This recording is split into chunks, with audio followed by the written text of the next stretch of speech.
Sir Surendra Naidu గారు as part of NDA ఏమంటారు? Telugu Desam party మహిళా పక్షపాతి. తెలుగుదేశం పార్టీ స్థాపించింది అన్న నందమూరి తారక రామారావు గారు. తెలుగుదేశం పార్టీ స్థాపించినప్పుడే ఆస్తిలో సగ భాగం మహిళలకు ఇవ్వాలి, అదేవిధంగా చట్టసభలో 33% మహిళలకు అవకాశం కలిగే విధంగా చేయాలని చెప్పి ఇప్పుడు 83లోనే ఎన్టీ రామారావు గారు మహానుభావుడు పార్టీ స్థాపించినప్పుడే మహిళలకి అన్ని వీటిలో కూడా సమాన హక్కులు కల్పించాలనే పెట్టిన పార్టీ తెలుగుదేశం పార్టీ. కాబట్టి తెలుగుదేశం పార్టీ ఎప్పుడు కూడా మహిళా పక్షపాతి, మహిళల కోసం పోరాటం చేసిన పార్టీ. కాబట్టి ఈ రోజు ఓటింగ్ లో ఈ రోజు అటు ఇటు అయిండొచ్చు, కానీ బిల్ అయితే 100% పాస్ అవుతుంది, దాంట్లో ఎలాంటి అనుమానం లేదు.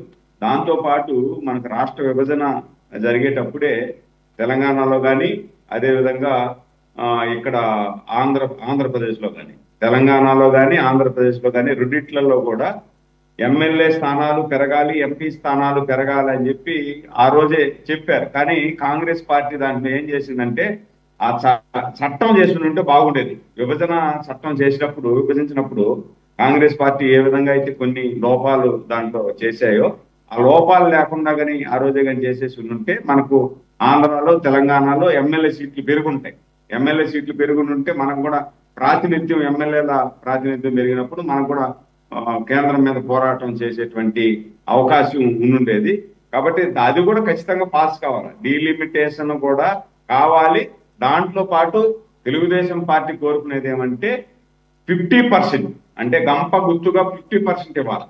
అంటే జనాభా ప్రాతిపదికన కాకుండా 50% రాష్ట్రాల వారీగా ప్రతి రాష్ట్రానికి 50% పెరిగే విధంగా, ఆ విధంగా 50% పెరిగిందంటే మనకు 39-40 సీట్లు దాదాపు ఎంపీ సీట్లు వస్తాయి. ఎమ్మెల్యే సీట్లు దాదాపు 165-170 సీట్లు 265-275 సీట్లు వచ్చేటువంటి ఆస్కారం ఉంది. ఆ విధంగా వచ్చినప్పుడే కొన్ని ఎంపీ సీట్లలో అయితే దాదాపు 30 లక్షల ఓట్లు ఉన్నాయి. ఒక్కొక్క ఎంపీ సీట్లో 30 లక్షల ఓట్లు ఉంటే ఆ 30 లక్షల మందిని ఎప్పుడు కలిసేది ఎంపీలు? కాబట్టి కొన్ని ఇబ్బందులు ఉంటుంది. ఆ ఎంపీ కొంచెం తగ్గించాలా, ఎమ్మెల్యేలు కూడా 1.5 లక్ష ఆ రేంజ్ లో కానీ తగ్గిస్తే కొంచెం విస్తీర్ణం తగ్గిందంటే బాగా పనిచేసేదానికి బాగుంటుంది అనేది నా భావన. ఇందాక మా శ్రీకాంత్ ఏదైతే చెప్పాడో, శ్రీకాంత్ ఏమి చెప్పాడో అది జగన్మోహన్ రెడ్డి గారు చెప్తే బాగుంటది. ఎందుకంటే శ్రీకాంత్ ఏమో నేను డైరెక్ట్ చెప్తాను, మాది ఒకే మాట ఒకే బాట, మేము ఎక్కడ కూడా అట్ట ఇట్ట మాట్లాడము అనేసి శ్రీకాంత్ చెప్తాడు. కరెక్టే, బీజేపీని ఈ విధంగా మాట్లాడినారు.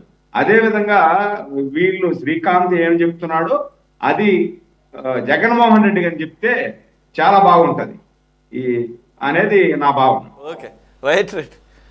ఆయన శుభమా అని చెప్పేసి యూరోపియన్ యాత్రకి, లండన్ యాత్రకి రెడీ అవుతుంటే మీరు ఎలాంటి ప్రతిబంధకాలు ఇస్తే అట్టు కుదురుతుంది? ఎందుకంటే ఆయన సిబిఐ కోర్టుకి అప్పీల్ చేసుకున్నాడు, ఆయన పాస్పోర్ట్ కూడా